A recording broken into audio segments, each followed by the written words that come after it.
dan reliabilitas itu dibagi dua ya.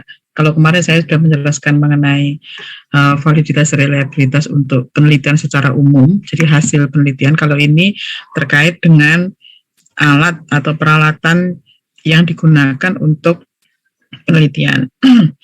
Kita mulai dari variabel. Jadi kalau saya lihat kemarin, kenapa ini kita perlu ulang lagi, itu karena kalau saya lihat kemarin dari presentasi teman-teman saat praktikum, ternyata banyak terjadi kesalahan dari penentuan variabel, baik itu variabel bebas, terikat, dan seterusnya. Nah, oleh karena itu kita hari ini belajar tentang variabel. Jadi apa yang dimaksud dengan variabel? Variabel adalah karakteristik. Jadi sebenarnya dia adalah karakteristik atau sifat daripada suatu objek, yang mana data diamati atau diukur atau dicacah dari variabel tersebut. Jadi dari variabel yang kita tentukan, maka kita bisa menentukan data apa yang kita harus amati. Nah, perlu kita ketahui bahwa tidak semua karakteristik dari objek itu merupakan variabel penelitian. Ya, sehingga kemarin saya mengatakan bahwa ini tidak usah masuk, ini masuk, gitu ya, karena karakteristik yang dimasukkan di dalam penelitian itu hanyalah karakteristik daripada objek yang relevan dengan permasalahan atau dengan hipotesis penelitian. Nah, oleh karena itu kita harus paham, benar-benar paham apa permasalahan atau apa tujuan daripada penelitian, bagaimana hipotesisnya. Nah, sehingga hanya itu saja yang kita masukkan. Jadi kita tidak usah melebar kemana-mana. Ya, itu. Nah, variabel itu bisa diidentifikasi. Jadi kita bisa tentukan dan bisa didefinisikan secara tegas.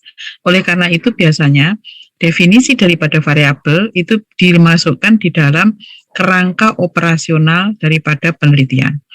Ya, jadi kalau teman-teman nanti coba dilihat skripsinya kakak kelas, maka di situ ada rancangan, ada subbab, jadi bab 3 itu ada waktu dan tempat, kemudian yang kedua itu adalah deskripsi, kalau misalnya di lapang itu deskripsi area, atau kalau penelitian lab itu adalah rancangan dan variabel penelitian. Jadi rancangan dan variabel penelitian. Oleh karena itu variabel itu berdasarkan rancangan yang atau desain yang kita ingin lakukan ya pada saat kita melakukan penelitian, maka kita bisa melakukan definisi, memberikan definisi operasional daripada variabel kita. Di luar definisi tadi kita tidak amati. Nah, gitu ya, karena kalau kita mengamati di luar itu, maka kita harus melakukan pengamatan banyak. Sementara kita juga dibatasi oleh tenaga, biaya, waktu, dan seterusnya. Oleh karena itu dikatakan di sini bahwa definisi variabel itu kita identifikasi dan kemudian kita tentukan dan kemudian kita definisikan secara operasional. Nah, jenis variabel itu seperti kemarin saya katakan bahwa pada dasarnya kalau di dalam penelitian itu ada independent dan ada dependent variabel. Jadi di sini ada independent, yaitu faktor atau variabel bebas yang menentukan dependent variabel, yaitu variabel terikat. Tetapi ternyata di antara variabel independent dan dependent itu ada variabel moderat dan juga ada variabel antara atau mediating atau intervening variabel yang mempengaruhi atau yang bisa menentukan hasil daripada dependent variabel. Nah, nanti akan diinikan. Nah, akan rinci lebih lanjut. Nah, ini yang kita tentukan kemarin, ini adalah yang masuk di dalam hipotesis. Kita sebut sebagai intraneus. Ya, jadi intraneus di sini adalah variabel yang ada di dalam penelitian kita yang yang masuk atau yang masuk di dalam hipotesis kita. Gitu. Jadi independent, dependent, ada variabel moderat, ada variabel antara. Ada variabel di luar dari penelitian kita yang sebenarnya juga mempengaruhi kejadian daripada atau data daripada dependent variabel. Ini kita sebut sebagai confounding variabel atau variabel pembaur. Nah, ini ada dua variabel confounding, itu adalah variabel kontrol itu variabel di luar daripada penelitian yang kita kendalikan, dan yang kita sebut sebagai konkomitan atau penyerta itu adalah variabel di luar dari penelitian kita yang kita tidak mampu untuk kendalikan.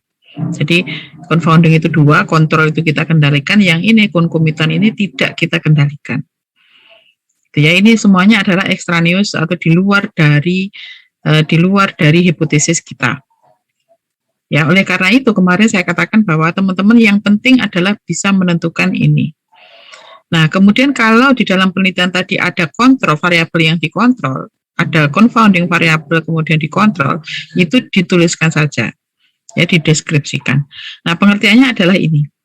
Variabel tergantung adalah variabel yang tercakup dalam hipotesis penelitian, keragamannya dipengaruhi oleh variabel lain. Jadi ini masuk dalam variabel hipotesis itu artinya intraneus di sini. Ini dependent ini intraneus. Ya, terus kemudian keragamannya dipengaruhi oleh variabel lain. Dipengaruhi oleh apa? Variabel lain itu jadi dependent ini dipengaruhi oleh independen, dipengaruhi oleh variabel antara, dan dipengaruhi oleh variabel moderat. Nah, kemudian yang berikutnya adalah variabel bebas. Variabel bebas atau independent variabel adalah variabel yang tercakup dalam hipotesis penelitian dan berpengaruh atau mempengaruhi variabel tergantung. Jadi ini yang kita katakan kemarin sebagai treatment kita.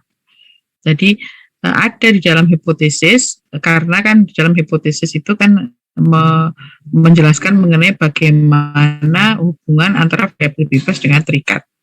Gitu ya, atau yang dalam hal ini jelas di situ merupakan treatment kita, itu adalah variabel bebas. Kemudian ternyata di antara ini tadi, di antara dependent dan independent ada intervening atau variabel antara atau mediating.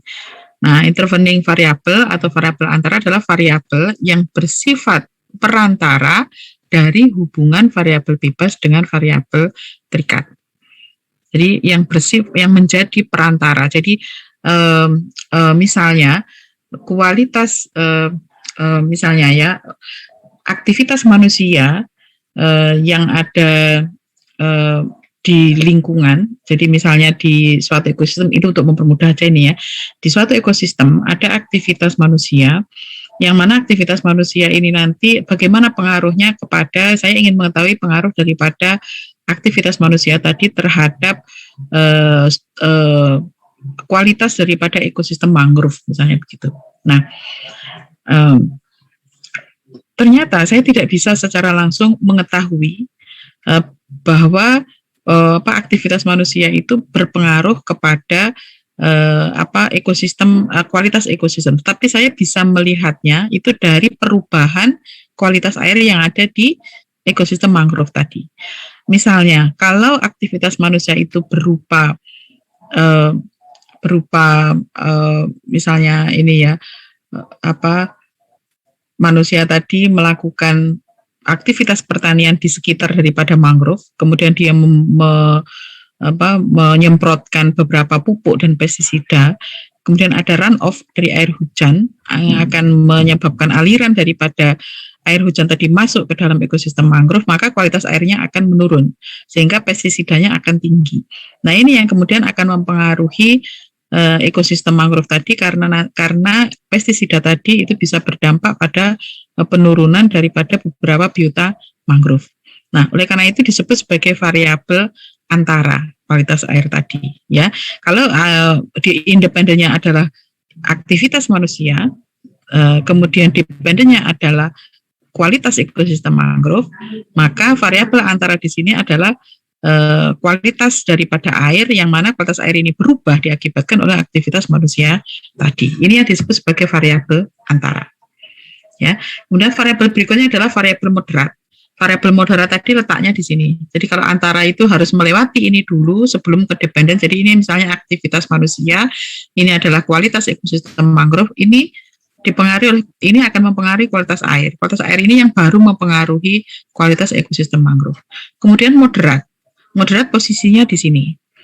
Yang dimaksud dengan moderat, variabel moderat adalah variabel yang bersifat memperkuat atau memperlemah pengaruh daripada variabel bebas terhadap variabel tergantung.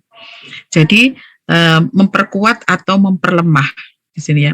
Ada variabel yang bisa memperkuat atau memperlemah kejadian daripada dependent variabel tadi. Jadi misalnya adanya aktivitas manusia tadi, ternyata ada ekosistem mangrove tadi, itu kan di situ di dalamnya ada produsen, kemudian ada konsumen dan seterusnya. Produsennya itu adalah vegetasi mangrove. Nah, vegetasi mangrove itu ada yang tahan pada pencemar, ada yang tidak. Tahan pada aktivitas manusia tadi, ada yang tidak. Nah, ini yang kemudian akan mempengaruhi jadi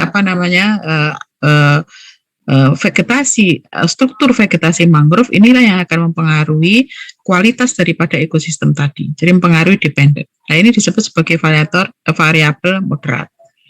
Ya, kalau ini tadi independen kemudian mempengaruhi kualitas air kemudian menjadi dependent, itu adalah variabel antara. Jadi yang menyebabkan penurunan itu sebenarnya adalah melalui ini dulu. Sementara kalau moderat itu adalah mendukung dari pengaruh daripada variabel independen terhadap variabel dependent tadi. Ya, jadi bisa memperkuat, bisa memperlemah. Kemudian berikutnya, variabel yang confounding. Jadi variabel tadi ada di luar daripada hipotesis. Jadi tidak tercakup dalam hipotesis, tetapi muncul dalam penelitian dan berpengaruh terhadap variabel tergantung. Dan pengaruh tersebut bisa mencampuri atau berbaur dengan variabel bebas. Ya, jadi misalnya kalau kita ingin, jadi kasus yang kemarin itu ya, kalau misalnya ingin melakukan penelitian dengan menumbuhkan tumbuhan tertentu, misalnya tomat kemarin di lahan pertanian, maka ada pengaruh daripada intensitas cahaya. Intensitas cahaya matahari itu yang kita tidak bisa kendalikan. Gitu ya. Jadi merupakan variabel confounding. Nah, bagaimana kita mengontrol?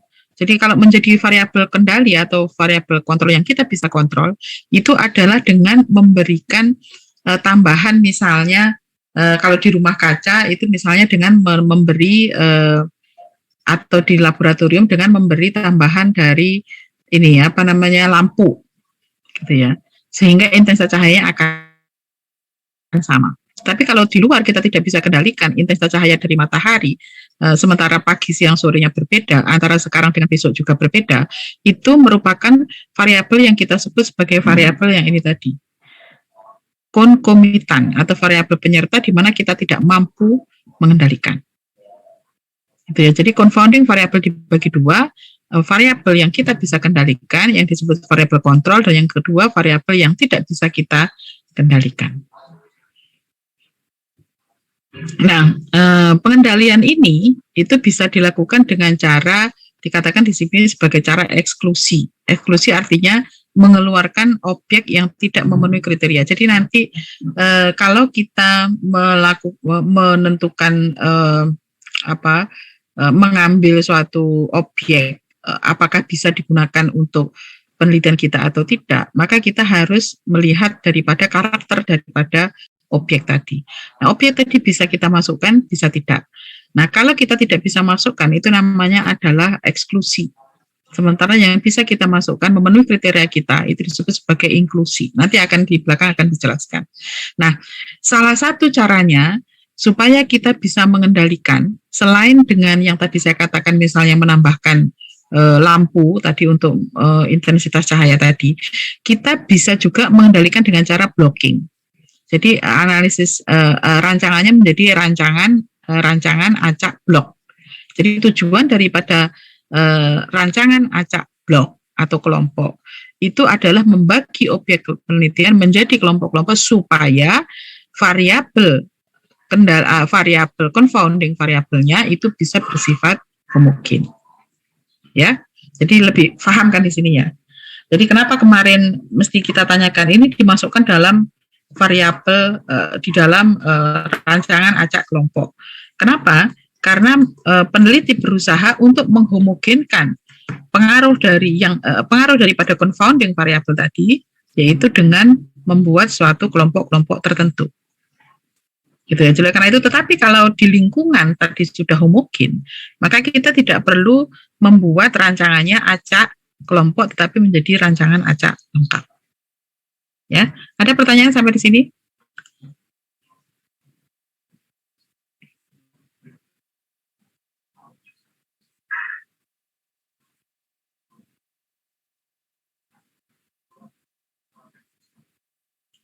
Belum ada?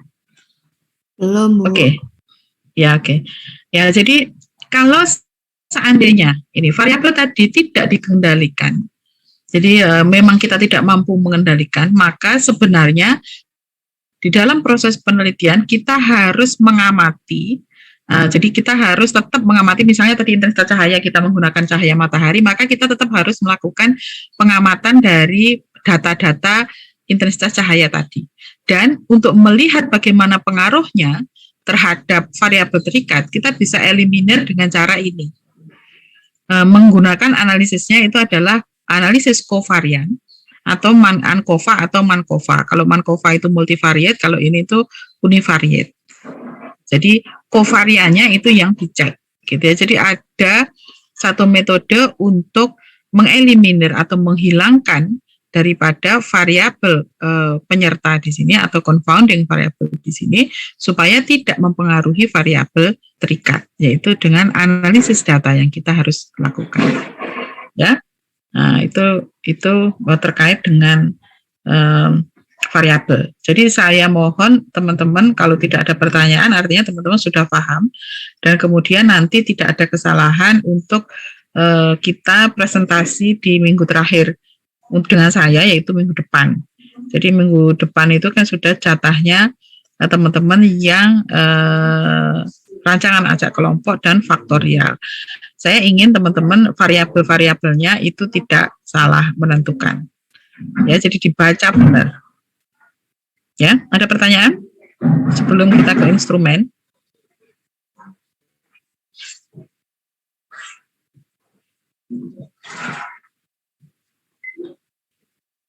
Tidak ya, jadi mohon teman-teman bisa. Nah, berikutnya kalau variabel sudah, sekarang instrumen dan teknik pengumpulan data. Ini juga yang diminta.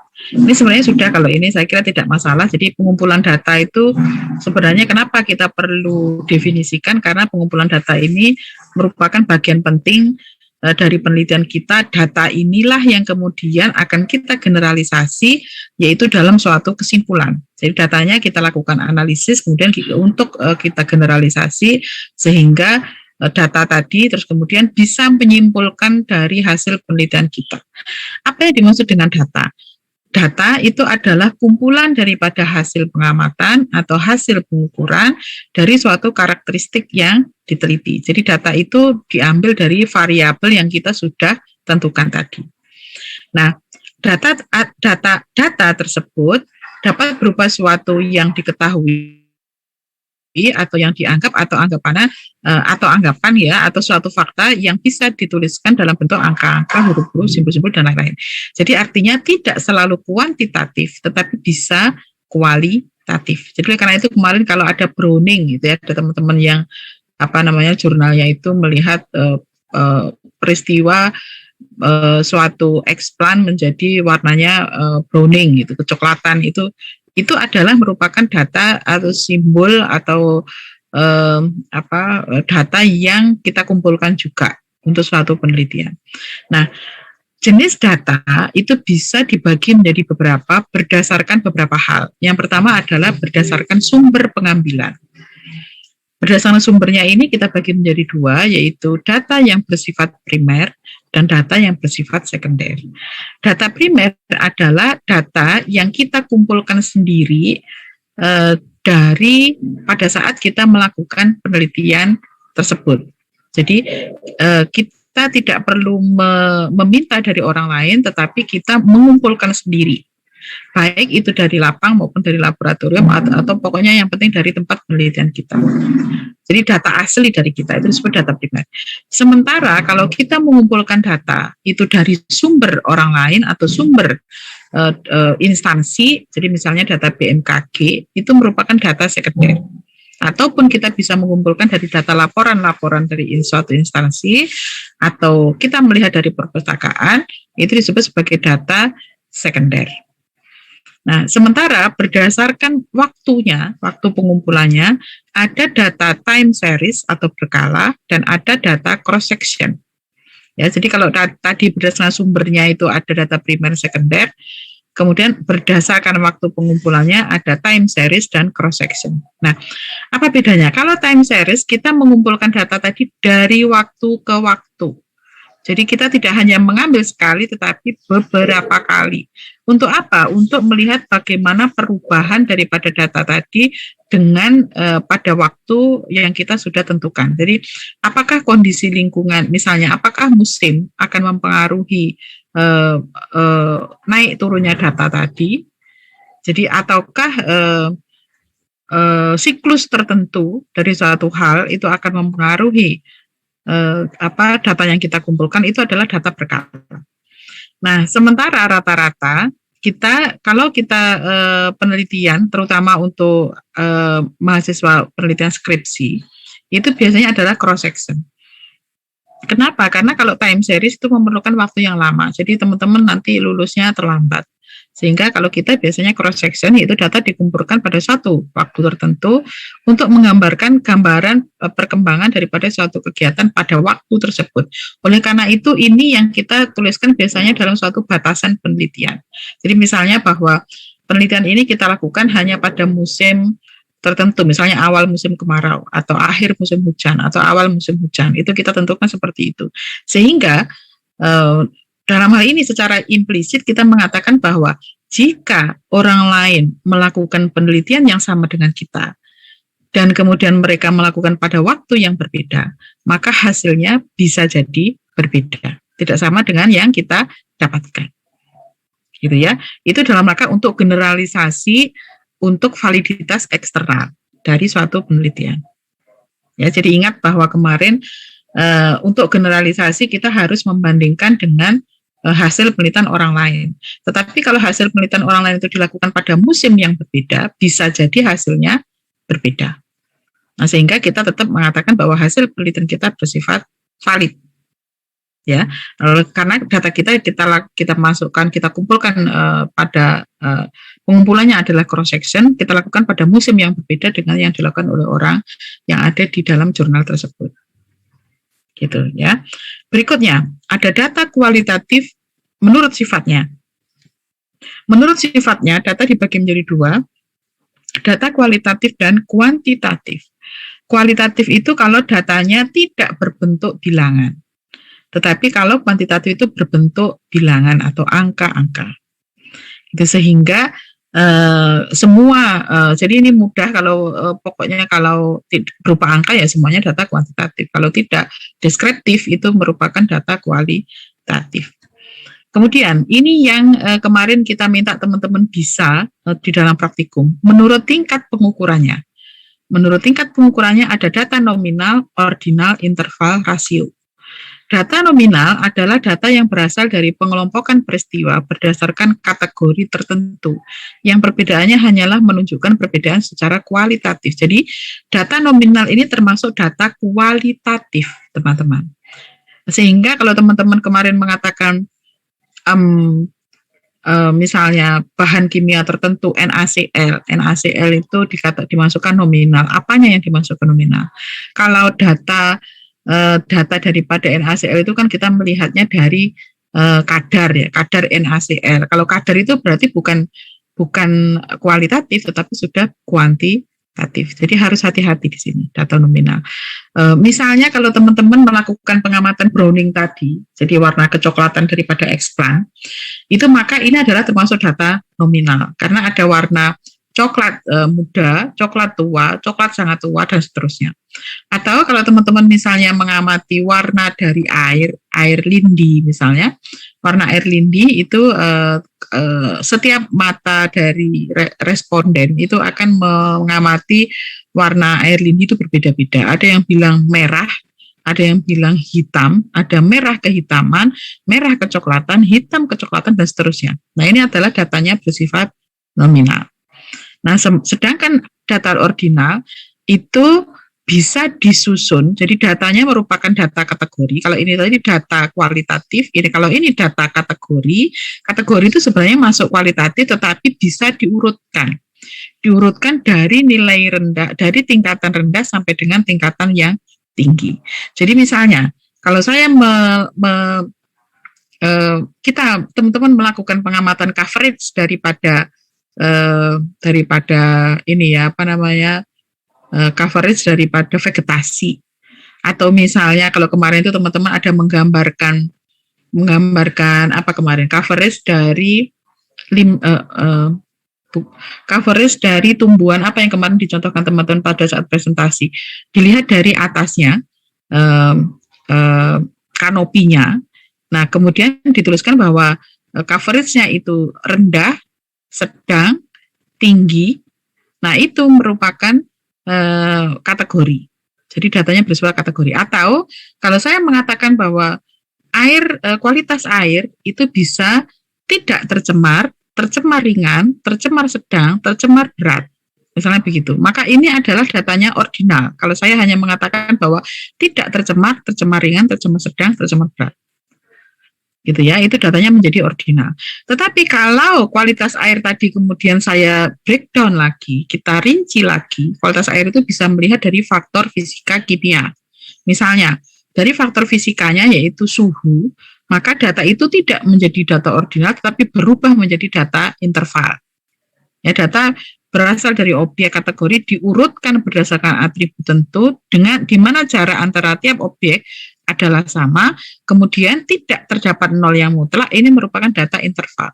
Jadi misalnya suhu tadi itu merupakan data interval karena tidak mempunyai nol mutlak. Ya, suhu itu bisa minus 4 derajat, misalnya begitu ya, sehingga datanya merupakan interval. Dan kemudian biasanya rata-rata untuk data interval itu contohnya adalah temperatur atau suhu. Sementara yang lain data interval itu jarang disebutkan. Tetapi ada yang mengatakan bahwa data interval itu ciri yang lain dia belum bisa menunjukkan kelipatan. Nah, kita bisa menunjukkan itu dengan misalnya kalau suhu tadi ya, bahwa saya pernah memberi contoh bahwa suhu 100 derajat itu adalah sangat panas sekali, bukan 2 kali lipat dari suhu 50 derajat, karena 50 derajat juga sudah panas. Atau suhu 30 atau suhu misalnya 20 bukan 2 kali lipat daripada suhu 10. Karena suhu 10 itu dingin, sementara suhu 20 itu sudah biasa suhunya. Gitu ya. Jadi kita tidak bisa bukan menunjukkan 2 kali lipat, itu disebut sebagai data interval. Nah, sama kalau saya itu biasanya nilai pH itu kita tahu bahwa pH itu kisarannya antara 0 sampai dengan 14.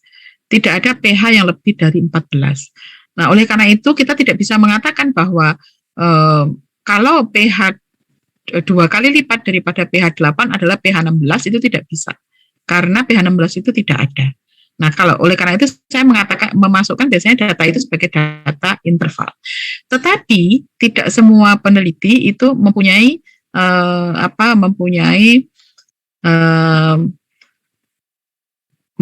seperti saya. Jadi tidak mempunyai anggapan seperti saya. Jadi kalau teman-teman nanti berhadapan dengan Bu Endang misalnya minggu depan, 2 minggu lagi, maka pH tidak dimasukkan pada data interval. Karena apa? Karena menurut Bu Endang pH mempunyai angka 0 mutlak. Sementara kalau saya tidak hanya 0 mutlak, tetapi ini mengukur kelipatan di sini. Ya, sebelum ke situ tidak mengukur kelipatan. Demikian juga dengan DO. DO itu juga maksimum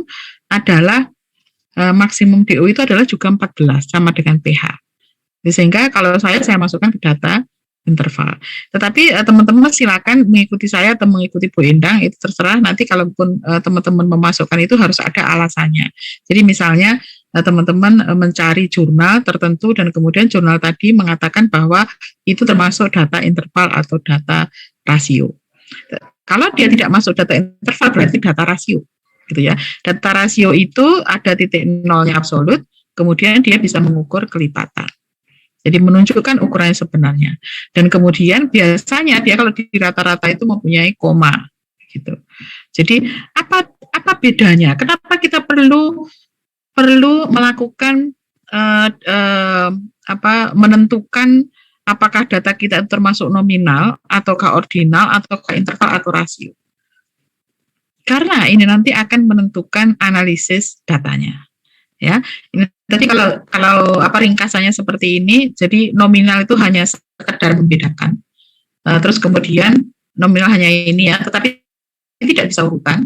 Yang bisa urutan itu adalah ordinal, jadi bisa membedakan, bisa menentukan urutan adalah ordinal. Sementara interval bisa membedakan, bisa menentukan urutan, bisa mengukur besar beda. Dan nolnya bersifat nol, tidak mempunyai nol mutlak. Nah, sementara rasio itu bisa mengukur kelipatan. Itu syarat yang keempat. Gitu ya. Jadi ini tolong nanti dipahami sehingga teman-teman tahu bahwa datanya ini apakah nominal, ordinal, interval, atau rasio. Nah, kenapa kita perlu ini? Saya katakan tadi bahwa kita biasanya di dalam jurnal untuk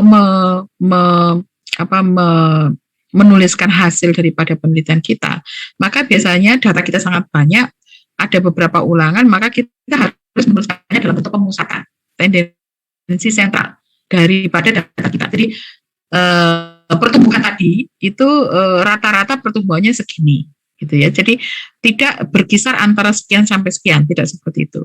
Itu yang disebut sebagai pemusatan rata-rata tadi. Nah, kalau kita bisa menggunakan rata-rata untuk pemusatan, apakah semua data kita boleh kita rata-rata? Itu tergantung dari skala datanya, ya. Jadi kalau datanya nominal, itu tadi kan warna dari ada warna dari warna dari lindi tadi, ada yang merah ke coklatan, ada yang merah kehitaman, ada yang hitam pekat dan seterusnya. Maka itu tidak bisa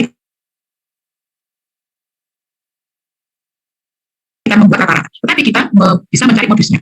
Ya, jadi dari responden untuk yang kita tanyai, warna ini apa? Misalnya ada 10 responden yang kita tanya, warna lindi itu apa? Warna air lindi. Dari 10 tadi, paling banyak dia mengatakan bahwa warna daripada air lindi tersebut misalnya hitam kecoklatan. Maka ini yang disebut sebagai modus. Jadi artinya bahwa kita bisa secara umum mengatakan bahwa warna daripada air lindi adalah merah kecoklatan. Ya, tetapi kita tidak bisa menghitung rata-rata tadi karena memang datanya nominal, ya.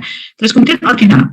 Kalau kita mempunyai data ordinal, tadi ada kualitas air yang kualitas air yang tidak tercemar, tercemar ringan, tercemar sedang, tercemar berat, maka kita juga tidak bisa merata-rata. Bagaimana rata? Kalau skala tadi misalnya tidak tercemar adalah 1, tercemar ringan 2, tercemar sedang 3, kita buat skala begitu, tercemar berat itu 4 misalnya begitu, maka kalau hasil daripada penelitian kita menunjukkan ada antara skala 3 dengan skala 4 misalnya, maka kalau kita rata-rata skalanya menjadi 3,5. Nah, 3,5 itu artinya apa? Itu kalau kita rata-rata menjadi tidak jelas.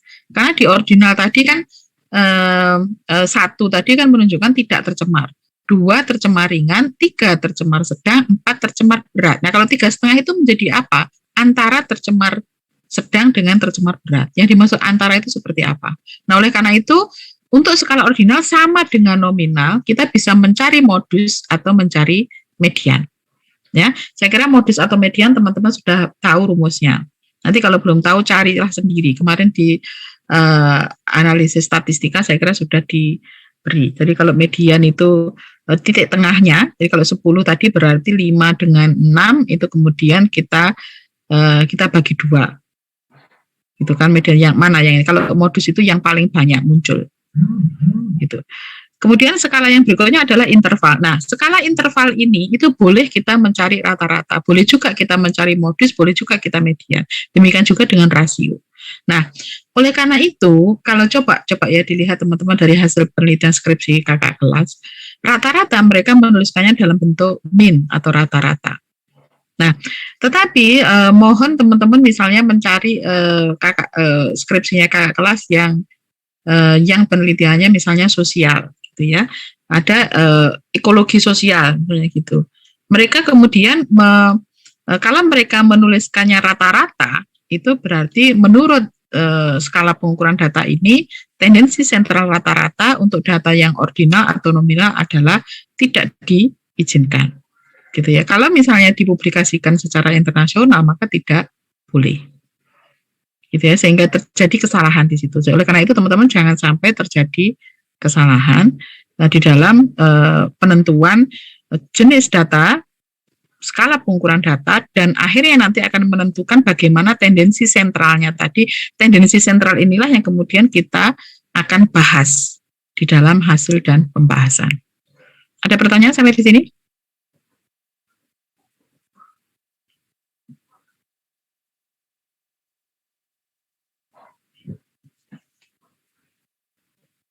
Permisi Bu Catur. Ya, silakan Yudis. Oke, perkenalkan saya Yudis Ibrahim dari kelas A yang bertanya mengenai yang jenis data secara waktu ya Bu, yang time series sama cross section. Itu kan kalau yang time series itu kan tadi dia tuh berdasarkan waktu yang bisa dikatakan agak panjang ya, atau penting dia tuh ada perubahan waktu dari satu waktu ke waktu yang lain. Sedangkan yang cross section ini di satu waktu tapi dia tuh hanya dalam satu waktu itu saja ya Bu, kalau secara kasarannya ya. Nah, itu yang saya ingin tanya. Yang ingin tanya kan kalau yang apa ya, kan ini mereka berdua kan tetap ada pengaruh atas suara gembolnya di luar. Ini kan sama-sama waktu ya, cuma hanya beda dalam panjang waktu. Ini kalau perbedaan pastinya yang data berkala atau time series itu tuh apakah ada kayak rentang waktu yang panjang yang spesifik ataukah macam-macam? Karena ini kan kalau dilihat kan datanya suatu waktu ini kan, kalau saya pribadi saya masih agak sedikit rancang. Suatu waktu ini apakah satu waktu yang sebentar ataukah ada berkala tertentu, bagaimana ya untuk spesifiknya nih? Terima kasih. Ya. Jadi kalau cross section, yang penting adalah kita mengambilnya hanya pada satu waktu tertentu. Satu waktu tertentu itu yang tahu itu adalah batasannya itu adalah peneliti. Gitu ya. Jadi kalau misalnya teman-teman melakukan pengamatan kalau tadi apakah seminggu itu boleh dikatakan time series, itu tergantung dari siklus. Kalau kita biologi, tergantung dari siklus daripada makhluk hidup yang kita lakukan pengamatan. Jika di dalam satu minggu itu mereka sudah mempunyai data yang kita kumpulkan tadi, mempunyai fluktuasi yang ini, ada variasi data yang tinggi, maka boleh itu kita masukkan sebagai time series. Tetapi kalau seminggu tadi belum, maka kita masukkan bahwa itu sebagai cross section. Jadi yang dimaksud dengan time series di sini bahwa adanya pengumpulan data tadi itu bisa menunjukkan variasi daripada data tersebut, yang mana variasi tadi kita bisa melihat ada perbedaan secara signifikan antara waktu yang kita kita lakukan pengamatan tadi, gitu ya. Sehingga skala waktu itu kita tidak bisa menentukan bahwa ini musim ini harus musim. Kalau untuk misalnya ini ya, pertumbuhan daripada padi, maka pertumbuhan padi itu kalau kita lakukan pada saat masa vegetatif, itu adalah cross section. Kemudian pada saat generatif juga cross section. Jadi vegetatif sendiri, generatif sendiri. Tetapi kalau antara vegetatif sekarang, kemudian nanti pada masa panen berikutnya kita amati vegetatifnya lagi, kemudian masa panen berikutnya vegetatif lagi kita amati, maka ini yang disebut sebagai time series. Gitu ya. Jadi yang bisa menentukan apakah time series ataukah cross section itu adalah peneliti sendiri, karena mereka tahu persis ada variasi data, ada perbedaan data secara signifikan antar waktu yang ditentukan tadi. Jadi kalau misalnya ada aktivitas musiman, maka musim tadi menentukan, kita mengamati pada beberapa musim, itu berarti time series. Tapi kalau kita hanya mengamati pada satu musim, meskipun kita mengamati musim itu selama 6 bulan, tapi ini masuk musim kemarau semua, maka ini disebut cross section. Ya, tetapi kalau kita mengamatinya musim kemarau, kemudian musim hujan, kemudian tahun depan musim kemarau kita amati, musim hujan kita amati lagi, paling tidak ada 3 kali musim hujan, 3 kali musim kemarau misalnya, maka itu time series. Tetapi kalau kita hanya mengamati sekali saja, maka itu adalah, yaitu pada saat musim hujan, itu adalah cross section. Ya, Yudis begitu ya. Jadi yang menentukan sebenarnya kita tahu persis dari peneliti itu tergantung dari karakter atau itu tadi ya, batasan daripada penelitian kita. Dan karakteristik datanya kita tahu. Ya. Oke Bu, jelas Bu. Oke, makasih Bu atas penjelasannya. Yeah. Ada lagi teman-teman? Terkait dengan ini skala pengukuran data, nominal, ordinal, interval rasio, sudah jelas ya? Kalau sudah jelas, saya mohon teman-teman tidak salah lagi, karena kemarin itu banyak yang salah.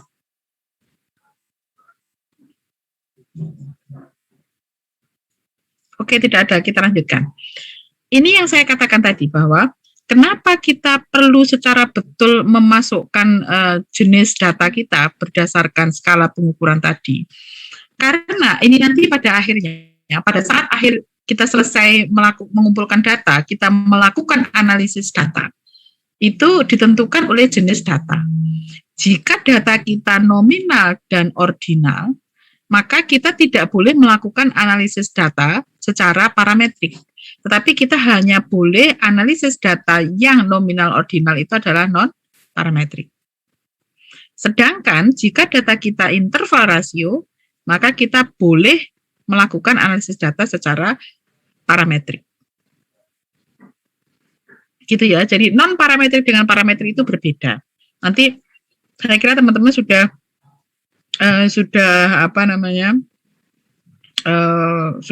pernah mendengar tentang itu di mata kuliah apa yang kemarin? Statistik ya. Statistik dasar atau biostatistik itu ya.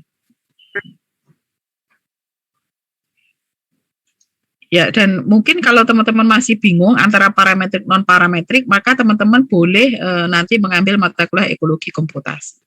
Nanti kita ulang lagi di situ dan kita langsung praktek. Jadi, misalnya ya, data saya adalah ordinal, data saya interval rasio, ada beberapa faktor, ada 3 faktor, misalnya dari variabel bebas kita, misalnya perlakuan saya ada 3, maka uji beda kita kalau secara parametrik adalah menggunakan uji ANOVA yang kemarin, ANOVA one way. Tetapi kalau data kita itu bersifat ordinal, maka kita tidak boleh menggunakan one way ANOVA. Tetapi yang boleh adalah uji Kruskal-Wallis. Ya, kalau lebih dari 2 itu Kruskal-Wallis. Atau kalau kita membandingkan 2 faktor, maka ujinya adalah uji Mann-Whitney. Gitu, itu untuk non parametrik. Kalau di sini ujinya uji T. Jadi uji T itu sejajar, uji T itu merupakan uji parametrik sejajar dengan Mann-Whitney untuk uji non parametrik. Sementara uji ANOVA ini bersifat parametrik, sementara uji yang di sini sejajar dengan ANOVA adalah Kruskal-Wallis. Kalau di sini uji analisis misalnya korelasi, kita menggunakan person. Kalau di sini menggunakan Spearman. Jadi ini menggunakan Spearman, ini menggunakan person untuk uji korelasinya. Gitu ya. Jadi ada perbedaan rumus di situ yang mana perbedaan rumus tadi nanti akan menghasilkan perbedaan hasil menentukan kesimpulan, perbedaan kesimpulan. Nah, kenapa ini penting? Karena kalau kesimpulan kita salah, kita menggunakan alat yang salah, jadi mestinya non-parametrik kita gunakan parametrik, maka kesimpulannya menjadi berbeda. Nah, kesimpulan yang berbeda ini jika kita gunakan sebagai dasar rekomendasi, maka rekomendasi kita salah. Nah, kalau rekomendasi kita salah, maka kasihan instansi atau orang yang diberi rekomendasi. Apalagi kalau teman-teman misalnya melakukan penelitian di bidang biomedis misalnya ya, untuk rekomendasi pengobatan, untuk orang teman-teman kedokteran. Rekomendasi untuk teman-teman kedokteran. Nah, kalau kita salah membuat kesimpulan, maka kasihan pasien daripada para dokter tadi karena diberi dosis obat yang salah. Ya, itu contoh ekstrim.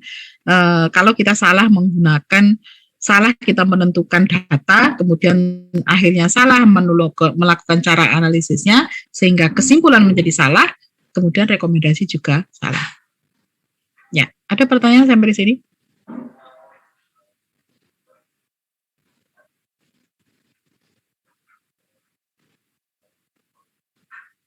Jelas ya?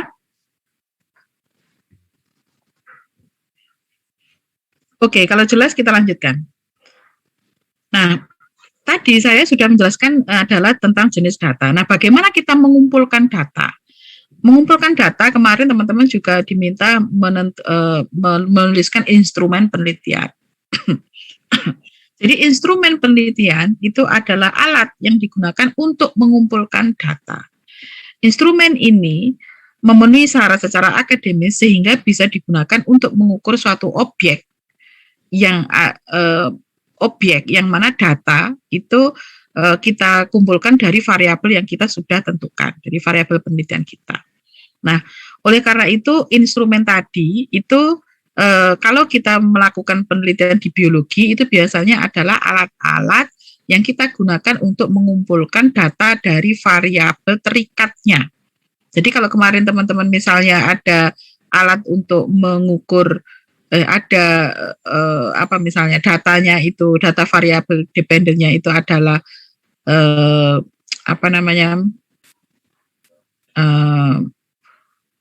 misalnya kadar dari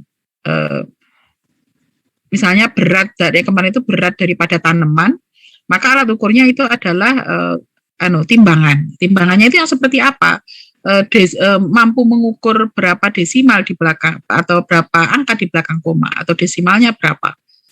Itu harus dituliskan. Jadi alat analitiknya dituliskan. Atau kita butuh spektrofotometer atau kita butuh AAS dan seterusnya. Itu harus kita tentukan. Nah, tetapi yang dimaksud alat ini juga bisa kalau teman-teman itu melakukan penelitian tadi dengan cara wawancara, yaitu dengan membuat kuesioner, maka kuesioner itu juga merupakan alat penelitian. Jadi atau instrumen penelitian, alat untuk mengumpulkan data yang mana kita kumpulkan dari responden kita. Gitu ya. Sehingga di sini yang perlu diperhatikan adalah ini lokasi, waktu pengumpulan data, frekuensi pengumpulan data, orang yang mengumpulkan data. Jadi alat apapun yang kita gunakan, kalau orang yang mengoperasikannya salah, tidak mempunyai kompetensi di bidang itu, maka datanya juga bisa menjadi salah. Gitu ya. Terus kemudian juga waktu. Jadi kita lihat kalau itu kalau untuk alat kita, alat di lab itu mungkin waktu tidak berpengaruh. Tetapi kalau tadi instrumennya berupa kuesioner tadi, maka waktu akan berpengaruh. Gitu ya. Jadi itu oleh karena itu harus ditentukan. Nah, ini yang kemudian alat ini ada syaratnya. Jadi kemarin itu penelitian itu ada syarat, yaitu ada validitas penelitian, ada reliabilitas penelitian. Alat juga begitu.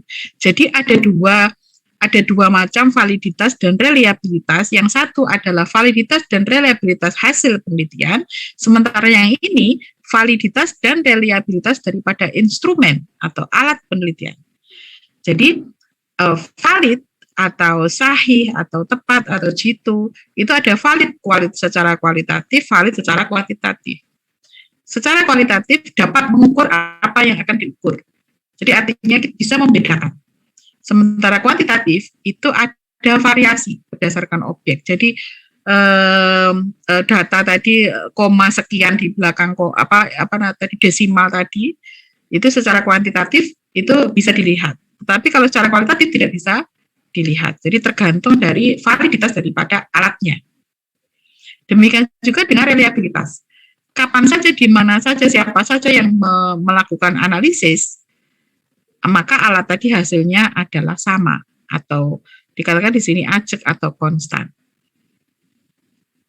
Nah, jadi oleh karena itu teman-teman harus bisa membedakan ya. Jadi alat. Jadi kemarin itu validitas itu ada validitas penelitian secara umum, validitas hasil penelitian. Yang ini adalah validitas daripada alat dan juga reliabilitas daripada alat, gitu ya. Objektivitas tinggi berarti artinya bahwa hasil daripada hasil daripada instrumen tadi, data yang dihasilkan itu adalah berdasarkan dari objek yang diamati, tidak berdasarkan dari manusia yang melakukan pengukuran. Itu adalah syarat instrumen. Dan juga sensitif. Artinya bahwa kalau ada perbedaan yang sedikit, mereka bisa mengukur. Ya, kalau tidak sensitif, misalnya saya hanya bisa mengukur kalau termometer HG, termometer yang stick itu, kita hanya bisa mengukur 36 derajat atau 36,5 ya, 36, jadi satu angka di belakang koma paling banyak. Tetapi kalau kita menggunakan termometer digital, maka kita bisa 2 atau 3 angka di belakang koma. Jadi sensitivitasnya berbeda. Ya, itu terkait dengan alat. Jadi validitas instrumen atau alat itu adalah kemampuan alat untuk mengukur apa yang harus diukur atau sejauh mana ketepatan, kecermatan daripada alat dalam mengukur, dalam melakukan fungsi ukurnya. Nah, oleh karena itu alat itu harus valid dan presisi. Oleh karena itu biasanya kita lakukan kalibrasi. Gitu ya. Jadi alat-alat kita di lab itu ada beberapa yang sudah dikalibrasi, ada beberapa yang belum. Oven itu biasa kita sudah kalibrasi. Terus kemudian timbangan kita juga sudah kalibrasi. DO kita kalibrasinya itu adalah dengan menggunakan DO0. Kemudian pH itu kalibrasinya kita menggunakan pH 7 dan pH 10. Tetapi kita juga perlu kalibrasi dengan alat ukur standar. Artinya kita harus kirimkan ke suatu lembaga yang mana lembaga tadi itu bisa melakukan validitas bahwa alat kita itu sudah betul sesuai dengan standar yang mereka punya. Nah, itu yang ada yang belum, kita ada yang belum karena untuk menentukan kalibrasi di luar UB itu harganya mahal. Gitu ya, itu terkait dengan validitas. Kemudian oleh karena itu di sini ya masing-masing alat itu mempunyai merek berbeda, itu mempunyai validitas yang berbeda. Oleh karena itu dikatakan di sini, spesifikasi dan merek alat harus dinyatakan secara eksplisit. Jadi artinya pada saat kita melakukan publikasi, maka di jurnal yang kita tuliskan, itu kita harus secara eksplisit menuliskan. Alat yang kita gunakan adalah pH meter dengan alat ini, kode ini, gitu. Ya, karena apa? Karena kalau orang lain melakukan pengamatan dengan alat yang beda, mereknya tidak sama dengan kita, bisa jadi hasilnya berbeda. Jadi, itu terkait dengan validitas. Nah, validitas untuk penelitian itu kemarin kan saya katakan ada internal, ada eksternal. Nah, di sini juga begitu, ada validitas internal dan ada validitas eksternal. Eksternal suatu instrumen, validitas eksternal suatu instrumen dikatakan valid secara eksternal jika data yang diperoleh sesuai dengan informasi lain mengenai variabel yang dimaksud. Jadi kalau saya tadi katakan bahwa DO itu maksimum adalah 14, sedangkan alat kita menunjukkan DO dari sampel kita 16 misalnya, maka itu tidak valid secara eksternal. Ya, karena sudah demikian juga dengan pH. pH itu maksimum 0 sampai dengan 14 itu kisarannya.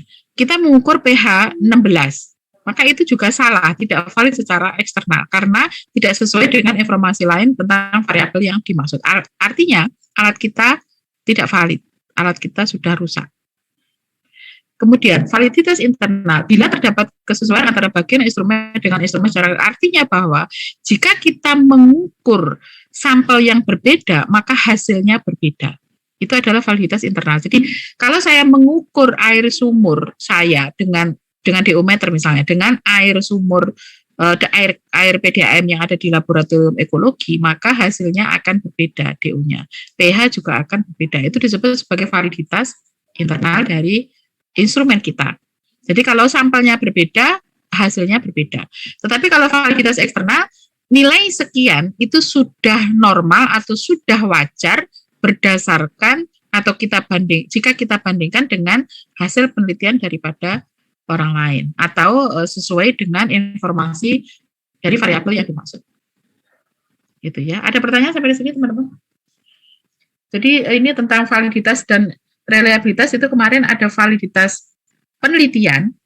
Kalau ini validitas hasil penelitian itu yang kemarin.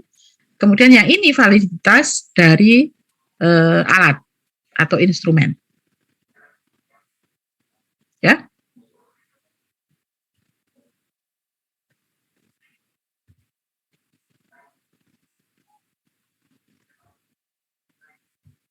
Jadi hampir sama tetapi berbeda. Harus hati-hati. Yang kita minta kemarin bukan validitas alat, tetapi karena kita tidak tahu alat, kadang-kadang di jurnal tidak disebutkan ya, meskipun kita mestinya disebutkan. Sehingga yang kita kemarin minta itu adalah validitas penelitian. Jadi itu bahwa hasilnya kalau internal tadi, validitas internal penelitian itu bisa membedakan dari treatment yang kita berikan itu hasilnya berbeda. Nah, kalau di sini validitas daripada internal itu kan kalau sampel berbeda hasilnya berbeda. Gitu ya, itu jadi berbeda. Nah, bagaimana cara mengukur validitas? Itu di sini dikatakan kalau untuk validitas alat itu bisa dengan uji coba. Jadi kita mencoba alat tadi kita aplikasikan di lapang atau tabulasi. Jadi kita mengukur beberapa kemudian kita cek. Kemudian korelasi produk moment. Jadi artinya bahwa kalau misalnya kita mengukur misalnya DO tadi pada kualitas air mulai yang baik, kemudian tercemar rendah, sedang, tinggi, maka hasilnya tentu ada gradasi, ada penurunan DO. Misalnya gitu. Nah, itu kita bisa kita lakukan dengan statistika. Kalau misalnya kuesioner itu juga begitu. Ini produk momen itu adalah untuk yang kuesioner terutama. Tapi kalau yang kita tadi adalah uji korelasi sudah cukup. Atau untuk reliabilitas itu ujinya kalau kemarin adalah kita melihat dari standar deviasi itu adalah dari reliabilitas dari penelitian. Sementara kalau reliabilitas daripada alat kita, bagaimana konsistensi daripada alat kita, itu kita melakukan test retest. Jadi kita pada sampel yang sama kita ukur beberapa kali. Atau tes belah dua, beberapa sampel kita ukur beberapa kali, kemudian kita rata-rata, kemudian kita lihat standar deviasinya, atau kita ukur sekarang dengan nanti, misalnya ya, jadi sampel yang sama, kita ukur 10 sampel kita ukur sekarang, nanti kita ukur lagi, 1 jam lagi, misalnya kemudian kita split half ini. Kita rata-rata hasil yang sekarang dengan hasil yang nanti, kita lihat apakah sama atau tidak, reliable atau tidak alat tersebut. Nah, itu adalah cara menentukan reliabilitasnya. Nah, instrumen itu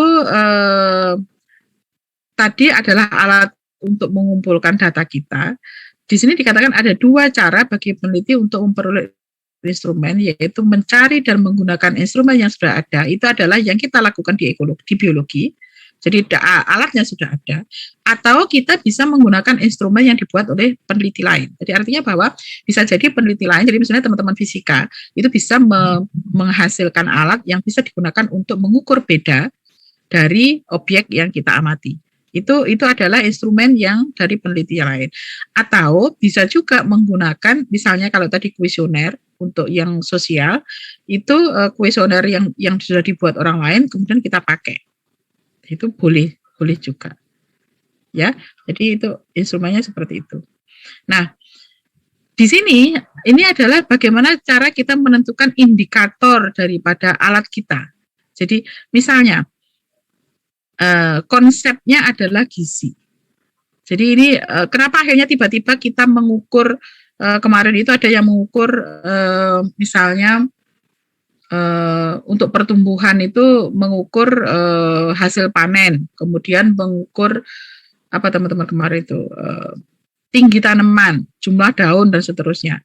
Maka ini adalah indikator yang kita bisa buat setelah kita menentukan menentukan ini. Jadi variabelnya dari variabel tadi terus kemudian kita tentukan yang kita ukur adalah ini. Jadi misalnya konsepnya adalah kita penelitian tentang gizi. Nah, tentang bagaimana kita mengetahui bahwa gizi daripada seseorang itu sudah memenuhi atau belum. Nah, oleh karena itu gizi di sini gizi daripada pasien. Nah, yang kita lihat, yang kita tentukan adalah status gizi, sehingga kita bisa menentukan bahwa status gizi daripada pasien itu baik, kurang baik, tidak baik, dan seterusnya. Nah, bagaimana kita menentukan bahwa status gizinya itu baik atau tidak baik? Maka kita harus mencari indikatornya. Yaitu sebelum ke indikator, kita harus mengetahui alat yang akan kita gunakan apa. Jadi alatnya kita itu apakah secara laboratorik ataukah secara fisik berdasarkan kita pengamatan dari objek kita, itu secara fisik, atau dari laboratorium. Kalau secara fisik maka menggunakan BMI, Body Mass Index, jadi dengan menimbang berat badan daripada pasien. Sementara kalau laboratorik kita indikatornya adalah kadar daripada darahnya, komponen daripada darahnya, ada kadar hemoglobinnya, ada albumin daripada darahnya, yang nantinya secara teoritis harus kita sudah tahu bahwa seseorang mempunyai gizi baik itu kalau nilai HB-nya sekian, albumin darahnya sekian, dan seterusnya. Ini adalah indikator untuk menentukan dari tadi kita sudah menentukan ada variabel terikat tadi. Variabel terikat tadi itu adalah misalnya tadi status gizi pasien, maka status gizi tadi bisa dilihat dari indikator apa. Dari indikator inilah yang kemudian kita menentukan instrumennya. Jadi instrumen kita menentukan, makanya judulnya tadi adalah menentukan instrumen, itu berdasarkan dari indikator yang kita kembangkan. Untuk mengukur HB menggunakan apa, mengukur albumin darah menggunakan apa, BMI menggunakan apa.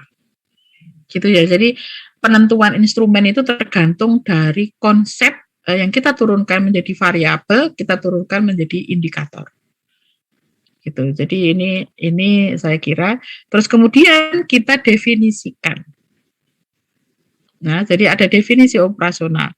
Jadi kita tentukan sumber datanya dari mana, alat ukurnya apa. Jadi masing-masing indikator tadi kita tentukan dari mana kita akan mengumpulkan, alatnya apa, skala datanya apa, kemudian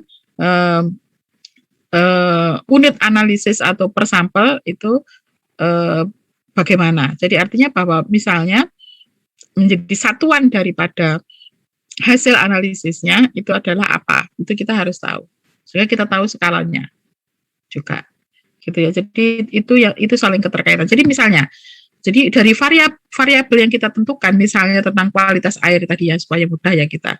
Jadi kualitas air itu ternyata kualitas air itu kita bisa melihat dari kualitas fisika, ada kimia, ada biologi sebagai indikator misalnya gitu. Maka kita harus melakukan definisi secara konseptual bahwa perubahan daripada kualitas air itu bisa kita tentukan dengan melakukan evaluasi kualitas air. Nah, evaluasi kualitas air itu secara teoritis itu ada dua, yaitu fisika kimia dan biologi. Fisika kimia itu hanya pengukuran sesaat, sementara biologi itu menurut teori itu pengukurannya ditentukan oleh perubahan daripada kualitas air fisika kimia tadi, sehingga kita bisa mengamati responnya pada variabel biologinya. Gitu, sehingga kita akan tentukan di sini.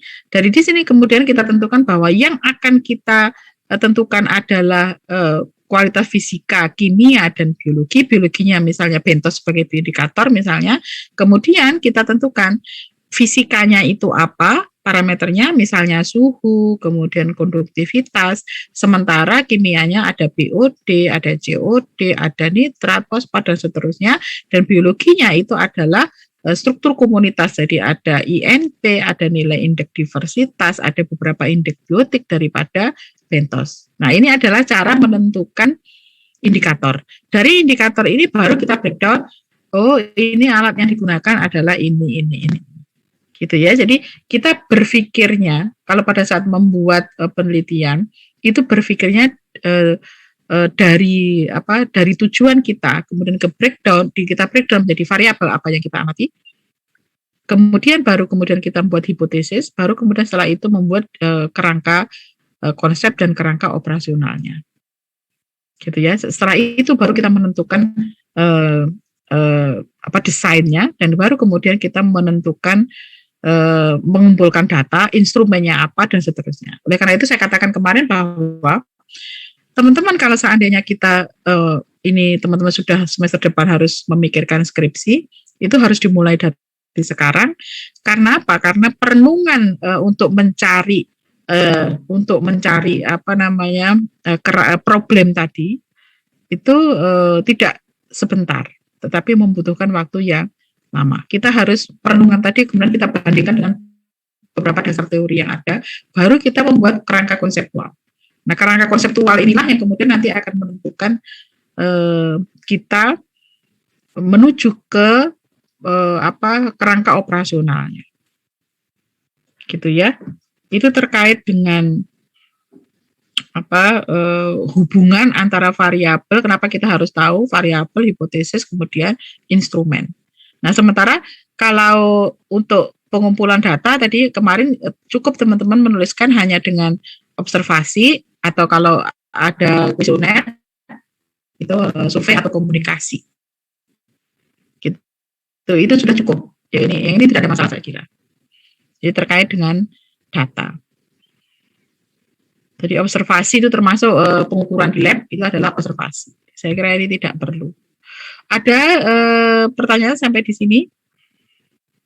Jadi kita dalam hal ini kita hari ini kita yang kita bahas itu sekaligus kita menyamakan persepsi tentang praktikum yang kemarin kita sudah lakukan supaya kita menjadi sama.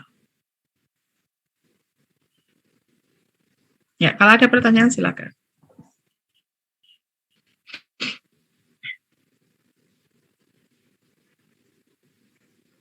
Permisi, Bu.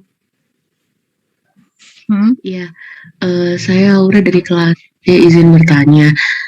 Tadi kan kata Ibu kalau kalau saya rangkum itu kan variabel itu berarti harus diketahui di awal penelitian begitu ya, Bu. Lalu mohon maaf kalau misalkan pertanyaan saya salah, tapi berarti variabel moderat itu juga maksudnya kan dia akan mempengaruhi hasil begitu ya, Bu, yang ada di tengah-tengah dari independen dan dependen. Nah, apakah itu boleh begitu, Bu, kalau ditentukan setelah penelitian selesai, atau memang harus sebelum penelitian begitu, Bu? Terima kasih. Ya, terima kasih, Aura. Ya, jadi kita bisa menentukan apakah itu termasuk variabel moderat atau tidak, itu adalah dari kerangka ini tadi, dari dasar teori, jadi kerangka konsepnya. Jadi dari dasar teori tadi kita bisa mengatakan bahwa data-data tentang variabel dependen itu sangat dipengaruhi oleh beberapa hal, yaitu ini sudah ada di dasar teori yang sudah ada. Sehingga kita menentukan variabel moderat itu sudah mulai dari awal. Karena kita sudah tahu persis bahwa saya harus memperhatikan ini. Sehingga kita harus variabel moderat tadi kita harus ukur. Gitu. Untuk apa? Untuk nanti membahas dari hasil penelitian yang kita peroleh. Jadi dependen variabelnya ternyata seperti ini loh. Kok seperti ini ya? Padahal saya ingin seperti A. Tetapi kenapa hasilnya B? Nah, kalau seperti ini berarti kita harus melihat dari variabel moderatnya. Nah, oleh karena itu kita harus tentukannya di awal. Karena kalau ditentukan di akhir, kita sudah telat. Kapan kita akan mengukur? Gitu ya, kita hanya berandai-andai kalau misalnya di terakhir.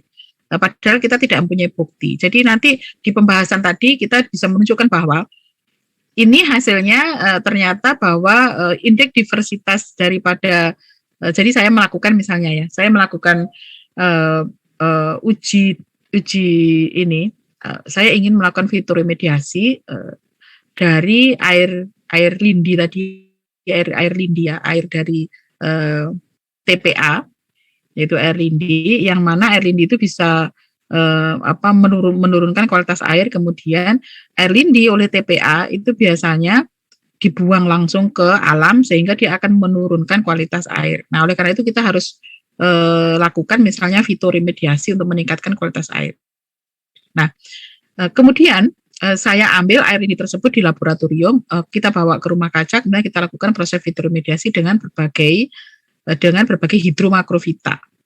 Nah, terus kemudian ternyata saya ada kontrol, ya, kontrolnya tanpa hidromakrofita. Nah, ternyata tanpa hidromakrofita kita juga melihat bahwa terjadi peningkatan daripada kualitas air. Padahal saya tidak memberikan hidromakrofita sama sekali, tidak ada proses fitoremediasi. Nah, kenapa bisa terjadi?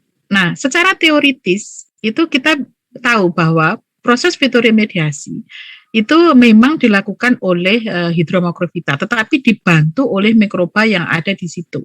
Jadi proses bioremediasi. Jadi teman-teman harus tahu ada bioremediasi, ada fitoremediasi. Kalau bioremediasi itu yang mengerjakan adalah mikroba-mikroba. Fitoremediasi itu adalah terutama tumbuhan, tetapi dibantu biasanya bekerja sama dengan mikroba. Sementara tadi yang kontrol tadi saya tidak beri hidromakrofita, kualitasnya tetap naik. Karena apa? Karena di situ ada mikroba yang juga melakukan proses bioremediasi. Nah, kalau kita tidak tahu tentang dasar tersebut, maka kita bingung, kok hasilnya seperti ini, ya berarti saya gagal melakukan penelitian. Padahal tidak gagal. Tetapi kita harus menentukan di situ bahwa, ternyata di situ tidak hanya fitoremediasi, tapi bioremediasi juga. Oleh karena itu kita harus menentukan, ternyata mikroba yang ada adalah ini. Terus kemudian termasuk misalnya saya pengamatan plankton, fitoplanktonnya ada di situ, fitoplankton juga bisa berperan untuk proses fitoremediasi, itu kita lakukan pengamatan, ternyata fitoplanktonnya di situ juga ada. Kelentahannya sekian, komposisinya seperti ini, sehingga dia bisa melakukan proses fitoremediasi. Sehingga kualitas airnya juga bagus di situ. Ya, jadi itu adalah variabel moderat yang mana kita tidak lakukan, kita tidak tentukan sebagai variabel independen, tetapi mempengaruhi daripada variabel dependennya, yaitu meningkatkan kualitas air. Ya, jadi menjawab pertanyaan tadi, kita menentukan variabel moderat harus di awal, karena kita tahu persis dasar teorinya. Ya, jelas, Aura? Iya, baik Bu, jelas. Terima kasih Bu. Ya, berikutnya di sini untuk pengumpulan data itu biasanya memang kalau kita di biologi itu adalah dengan sampling. Jarang sekali yang dengan sensus. Jadi pada dasarnya pengumpulan data itu bisa sensus, bisa sampling. Kalau sensus itu semua populasi kita amati, sementara sampling itu hanya sebagian daripada populasi kita amati, di mana kalau sampling ini kemudian digunakan untuk mengestimasi adanya data daripada populasi. Nah, penelitian di kita karena mahal, kita tidak mungkin melakukan sensus. Selain mahal, itu juga tenaga, tenaga, waktu itu akan menentukan, sehingga biasanya sampling. Oleh karena itu, pada saat melakukan pengumpulan data, maka kalau kita melakukan secara sampling ini, maka kita melakukannya harus secara benar. Jadi pengambilan sampel kita, karena kita tidak semuanya kita amati, maka harus secara acak. Kenapa? Karena ini nanti yang akan menentukan validitas eksternal. Ya, jadi kalau tidak kita acak, maka hasil kita menjadi tidak valid. Artinya terlalu subjektif. Gitu. Jadi teknik samplingnya seperti itu. Nah, kenapa tadi saya menunjukkan bahwa ini pengambilan sampel ini kemudian ada kaitannya dengan ini validitas internal dan validitas eksternal? Karena randomisasi, pengacakan itu yang akan menentukan bahwa keterwakilan daripada data kita itu ditentukan oleh randomisasi ini. Nah, randomisasi ini untuk penelitian yang eksperimen itu dilakukan baik pada kelompok perlakuan maupun kelompok kontrol. Dan juga ini ada matching antara kedua kelompok tadi dengan kalau kita salah melakukan atau tidak dilakukan randomisasi, maka dugaan adanya kausalitas antara atau ada hubungan sebab akibat antara independent variable dengan dependent variable itu menjadi salah. Gitu ya. Jadi pada saat kita melakukan teknik sampling di sini, itu kita harus menentukan validitasnya, validitas internal dan juga validitas eksternal. Validitas internal tadi itu adalah bagaimana kita harus melakukan supaya datanya betul dan menunjukkan ada beda, maka ada randomisasi. Dan juga untuk eksternal gitu, untuk generalisasi dari penelitian kita ke tingkat populasi. Jadi kan tadi ada sampling, ada sensus. Sampling itu untuk menduga data populasi. Nah, itu harus ditentukan oleh, kita harus punya validitas eksternal.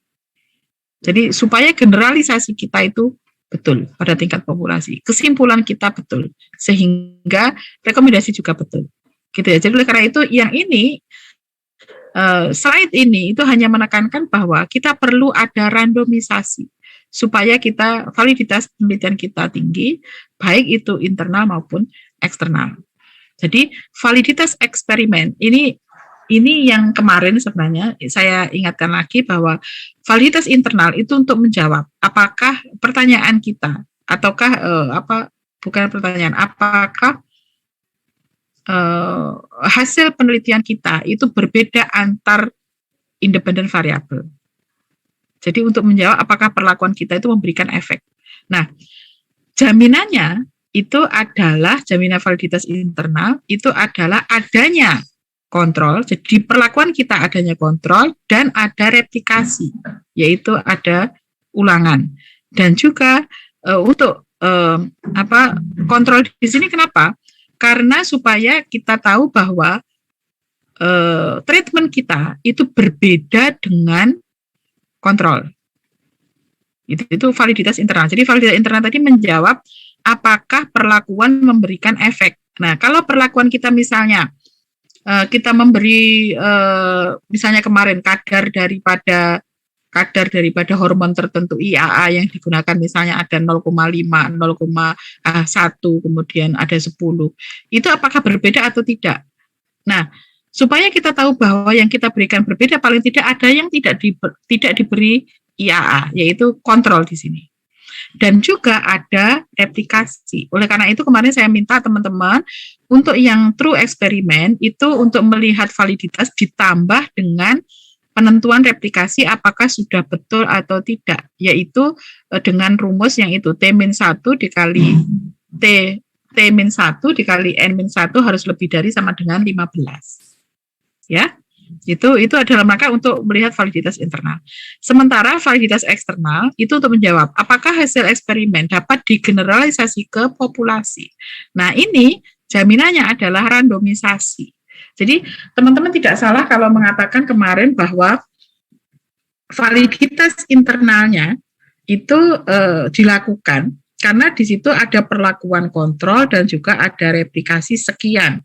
Berdasarkan Federer, rumus Federer, replikasi sekian sudah memenuhi syarat. Gitu ya, itu untuk validitas internal. Sementara validitas eksternal itu untuk menguji, untuk menggeneralisasi. Kemarin yang paling mudah itu adalah kalau yang awal kemarin kan karena tidak ada pre-eksperimen dan eksperimen yang kuasi kan tidak harus randomisasi. Nah, oleh karena itu kemarin saya minta teman-teman untuk validitas eksternal, untuk yang di awal-awal yaitu pre-eksperimen dan kuasi, itu validitas eksternalnya adalah dibandingkan dengan hasil penelitian orang lain dari jurnal untuk generalisasi apakah benar atau tidak. Tetapi untuk penelitian yang true eksperimen, maka validitas eksternalnya adalah dengan randomisasi. Ya, jadi karena kan harus ada randomisasi. Dengan adanya randomisasi, maka boleh dilakukan analisis statistik inferensial.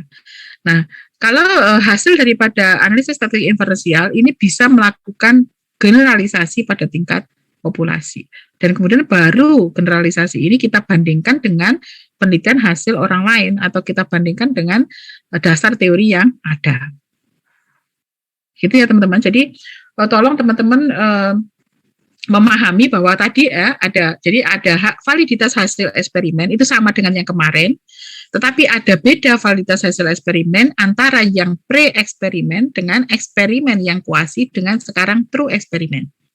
Kemudian ada validitas instrumen tadi, ada alat validitas daripada alat penelitian. Ya, yang tadi. Ya.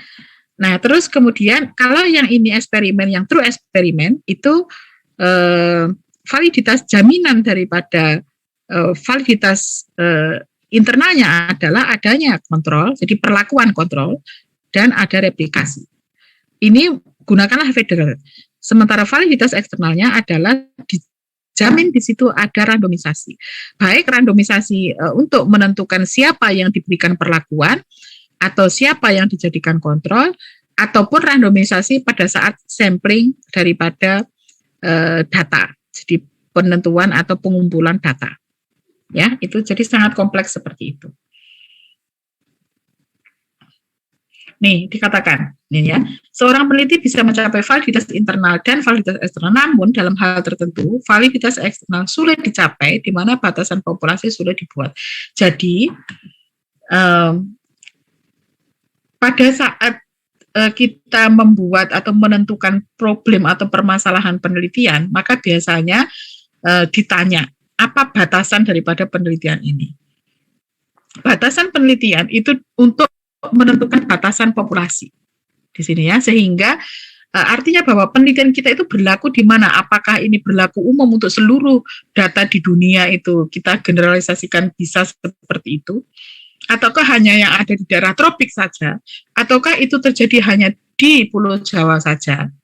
Jadi kalau misalnya saya misalnya ya, pada proses fitoremediasi di rumah kaca tadi saya melihat sukses fitoremediasi dengan diatom, kemudian diatom yang saya peroleh itu apakah nanti kalau proses fitoremediasi dilakukan pada daerah subtropik, itu apakah menunjukkan diatom yang sama atau tidak dengan di daerah kita tropik ini. Nah, karena berbeda, bisa jadi nanti hasilnya berbeda. Atau jadi populasi dibatasi pada terutama adalah antara daerah tropik dan subtropik. Tetapi bisa jadi antara Indonesia bagian barat dengan Indonesia bagian timur, itu nanti diatomnya sama apa tidak. Kalau saya melakukan penelitian seperti ini, orang Papua melakukan penelitian seperti ini, hasilnya sama apa tidak. Gitu. Jadi batasan-batasan itu yang akan nanti menentukan bagaimana kita melakukan generalisasinya. Populasinya itu selebar mana atau kita batasi sampai mana. Nah, pengetahuan tentang itu maka harus tahu. Gitu ya. Oleh karena itu untuk menentukan populasi tadi kita harus melakukan ini kriteria inklusi dan eksklusi seperti yang kita katakan tadi. Jadi kriteria inklusi itu adalah kita menentukan bahwa populasi yang kita tentukan itu populasi kita tentukan, kemudian subjek yang kita amati itu mewakili daripada populasi tersebut, sehingga subjek tadi itu adalah bisa kita gunakan sebagai sampel. Jadi artinya bahwa kalau saya melakukan fitoremediasi tadi dengan menggunakan tanaman misalnya kangkung air, kita gunakan untuk agen fitoremediasi, maka kangkung air tadi kangkung air mana? Ada perbedaan kangkung air antara di Jawa dengan di Lombok sana misalnya. Karena di daerah Lombok sana itu jenis daripada kalau teman-teman ke sana itu kalau kita makan kangkung yang itu jadi lebih kaku, jadi kangkungnya itu lebih kaku, terus kemudian namanya sama tetapi mungkin varietasnya berbeda gitu ya, sehingga untuk proses fitoremediasi tadi kangkung yang kita maksud itu kangkung yang mana?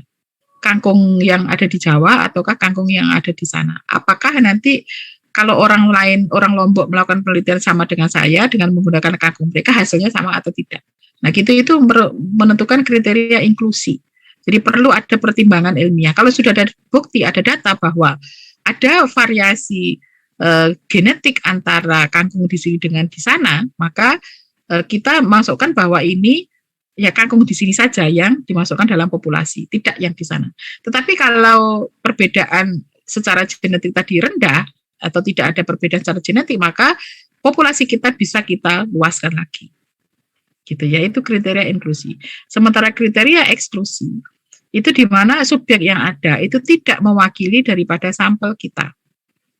Jadi seperti kangkung tadi ya, kangkung tadi ternyata berdasarkan kriteria genetik itu berdasarkan analisis secara genetis itu ternyata ada perbedaan antara kangkung di sini dengan di sana. Maka kita tidak boleh memasukkan kangkung di sana untuk perlakuan fitoremediasi kita. Nah, kita tidak memenuhi kriteria sebagai sampel penelitian kita. Gitu ya. Sementara yang di bawah ini adalah jika sampel tadi itu merupakan responden daripada untuk teman-teman sosial. Jadi dimasukkan pada eksklusi atau tidak dimasukkan sebagai subjek kita itu karena mereka tidak mau, ada hambatan etis, ada menolak sebagai responden, itu kalau kuesioner. Nah, sementara yang ini tadi itu untuk penelitian kita di laboratorium. Nah, gitu. Sehingga kalau dari populasi heterogen kita sempitkan lagi berdasarkan kriteria inklusi eksklusi, maka kita mendapatkan populasi yang homogen. Dari sini kita ambil, kita sampling secara acak, kemudian kita lakukan randomisasi, kita tentukan mana yang kita gunakan untuk perlakuan, mana yang digunakan untuk kontrol.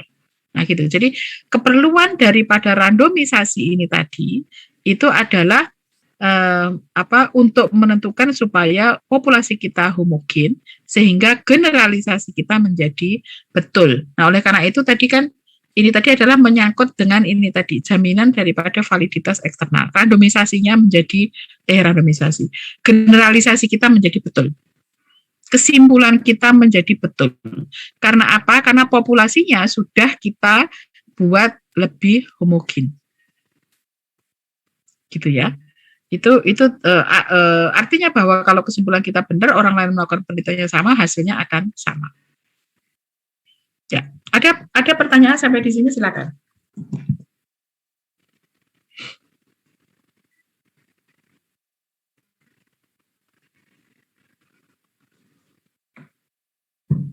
Tidak ada? Oke.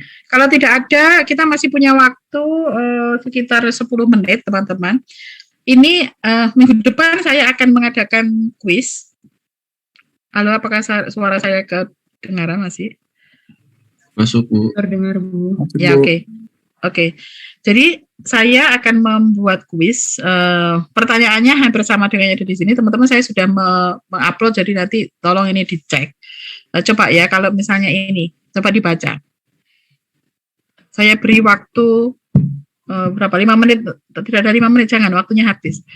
Coba dibaca aja sebentar. Kemudian kita lihat bagaimana jawabannya.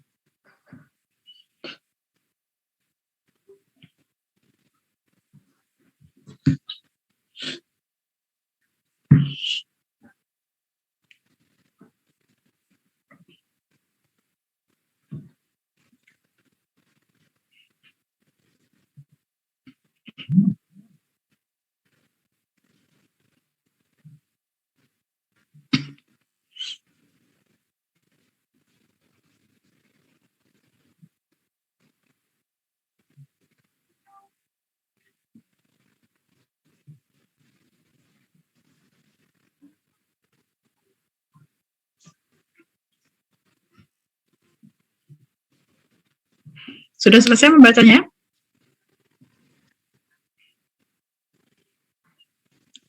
Tidak sampai selesai, tidak apa-apa, kita coba lihat ini. Termasuk jenis eksperimen mana penelitian tersebut? Pertanyaan pertama. Termasuk jenis penelitian apa ini, anak-anak? Siapa yang bisa menjawab?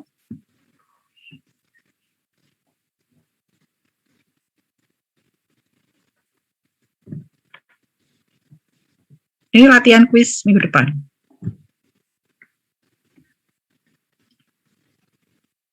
Ayo, nanti kalau tidak ada yang menjawab sampai waktunya berakhir, kalian mikir sendiri.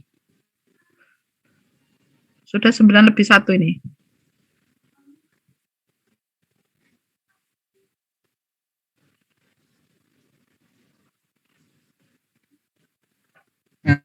Permisi Bu, catat. Ya Bu Yudis. Oke Bu, apakah saya terdengar? Ya terdengar entar tapi rodoan. Nggak apa-apa, ayo. Kalau saya pribadi, ini udah pasti tour eksperimental, tapi apakah masuk yang rancangan acak kelompok atau rancangan acak lengkap? Karena ini saya lihat ada dua perlakuan. Kalau saya pribadi kan ada kayak dua perlakuan, jadi ada yang berdasarkan jenis hipoklorat itu beda-beda dan ada waktu yang berbeda-beda. Jadi ini saya anggapnya sih yang rancangan acak kelompok ya Bu, kalau saya hipotesis saya Bu. Tapi kalau salah mohon maaf Bu. Itu yang dari saya. Ya, jadi ini true eksperimen. Ya oke. Ini true eksperimen, terus kemudian true eksperimen, kemudian perlakuannya adalah perbedaan kadar daripada sodium hipoklorit, yaitu ini 1, 2, ada 6. Kemudian ini treatment work cross with the following exposure type. Jadi pada masing-masing kadar ini kemudian ada treatment perlakuan kepada epipia ini. Jadi ini ceritanya begini ya. Jadi Dapnia itu mempunyai telur, namanya telur yang ada yang keluar dari tubuh Dapnia itu diselimuti oleh epipia. Jadi epipia itu, jadi pada saat musim jelek itu telur itu akan keluar diselimuti oleh epipia. Itu suatu bentukan yang yang keras gitu, yang melindungi daripada telur tadi. Nah, epipia tadi kalau epipia harus dilepaskan dulu sebelum telur tadi menetas gitu ya. Untuk melepaskan telur tadi supaya epipia yang melindungi tadi hilang, maka digunakan ini bleach solution tadi, sodium atau pemutih. Nah, kemudian pemutih yang digunakan untuk ngekum itu bahasa Indonesianya apa? Merendam ya. Untuk merendam daripada epipia tadi itu adalah ini 1 menit, 2 menit sampai dengan 32 menit. Jadi ini sodium hipoklorit. Jadi kumpulan daripada 50 epipia kemudian dimasukkan ke dalam glass jar, jadi ke dalam botol kalau di sini boleh di dalam botolnya sele itu ya, terus kemudian ditambahi dengan sodium hipoklorat misalnya 0,5%. 0,5% itu direndam dengan hipoklorat sekitar ada yang 1 menit, ada yang 2 menit dan seterusnya. Terus kemudian jadi ini totalnya menjadi 1, 2, 3, 4, 5, 6 perlakuan 6 hipoklorit, 6 kadar hipoklorit, kemudian masing-masing ada yang 1, 2, 3, 4, 5, 6. Ada 6 waktu perendaman. Sehingga 6 dikali 6 ada 36 botol. Ya. Terus kemudian ada 2 kali ulangan. Dia dikatakan di sini kan tadi eksperimen 2 repetition, ada 2 kali ulangan sehingga ada 72 botol. Nah, kalau apakah tadi true eksperimen itu kelompok atau acak, itu kalau melihat dari sini cross with itu artinya 0, itu berarti nanti direndam 1, 2, 4, 8 dan seterusnya. Kemudian juga setengah ppm daripada sodium hipoklorit itu direndamkan selama 1 menit, 2 menit, 4 menit, 8 menit, 6 menit, dan 32 menit. Jadi menjadi rancangannya menjadi faktorial. Ya, bukan kelompok, tetapi faktorial. Faktorial 2 faktor. Faktor pertama adalah kadar sodium hipoklorit. Faktor yang kedua adalah waktu pemaparan atau waktu perendaman. Ya, ada 6 level masing-masing. Gitu ya. Jadi true eksperimen rancangan acak, rancangan faktorial. Nah, itu jadi true eksperimen. Kalau pertanyaannya ini eksperimen mana, itu true jawabannya. Kemudian rancangan desainnya adalah faktorial. Ya, variabel dependennya apa sekarang? Nih, variabel dependennya apa?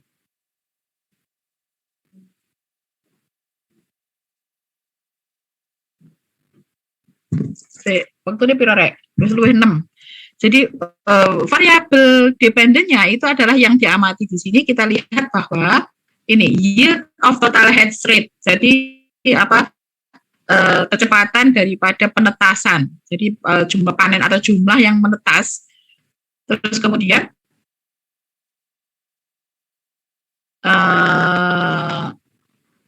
ini time period until the first. Jadi waktu yang digunakan untuk menetas tadi. Jadi setelah perendaman tadi kan kemudian dimasukkan ke dalam media dapnia ini, media artificial dapnia. Nah ini dependennya berarti ada dua, yaitu waktu apa lama mereka menetas. Jadi mulai dari telur tadi sampai menetas. Kemudian yang kedua adalah jumlah yang menetas. Jadi total hatch rate. Gitu. Terus kemudian independennya apa? Ini. Tadi kan dua faktor itu independennya adalah sodium hipoklorit beberapa konsentrasi dan waktu beberapa waktu tadi, ada 6 waktu. Kemudian variabel yang dikontrol apa? Ini. Culture was done in 80 ml. Jadi ini yang dikontrol adalah medianya yang digunakan sama 80 ml. Kemudian inkubasi pada ini lampu dengan suhu sekian. Jadi lampunya sama, suhunya sama. Ini adalah yang dikontrol. Jadi variabel kontrolnya sudah jelas. Jenis data pada penelitian ini, jenis datanya apa? Kan hanya ada dua, kan tadi variabel dependent. Berarti jenis datanya adalah yield-nya dan juga lama waktu. Lama waktu.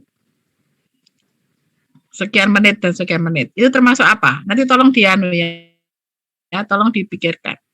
Terus kemudian besar sampelnya. Jadi 32 dikali 36 dikali 2, jadi 72. Apakah sesuai? Tolong dicari dengan Federer. Ya, unit penelitiannya apa? Yang dimaksud unit percobaan itu adalah itu tadi. Jadi satu botol yang diisi dengan media dapnia tadi, satu botol diisi dengan media dapnia artificial, terus kemudian diberi ini 50 epibiom, yang mana epibiom tadi sudah ada perlakuan ini. Ini disebut sebagai unit percobaan. Ini unit percobaan ini. Nah, apakah menghasilkan data variabel sesuai dengan penjelasan saya tadi? Tolong ditentukan, gitu ya. Jadi teman-teman, saya kira itu untuk kali ini waktunya sudah habis. Ini saya kira saya minta tolong teman-teman ketua kelas ya untuk melihat teman-temannya apakah masuk semua atau tidak. Ada satu yang izin ke saya, nanti akan saya tuliskan izin begitu. Saya kira demikian karena waktu sudah habis. Teman-teman, kita ketemu lagi minggu depan. Jangan lupa teman-teman belajar, saya akan memberikan kuis untuk minggu depan. Ya, kita ketemu untuk praktikum hari Senin. Setelah itu hari Selasa kita lanjutkan terakhir kuliah. Kecuali nanti kalau hari Senin Selasa itu karena sebenarnya ada visitasi daripada ASIIN. Nah, kalau kita tidak bisa, ya kita cari waktu lain, nanti akan saya hubungi ketua kelas. Ya, saya kira demikian. Terima kasih. Selamat pagi. Assalamualaikum warahmatullahi wabarakatuh.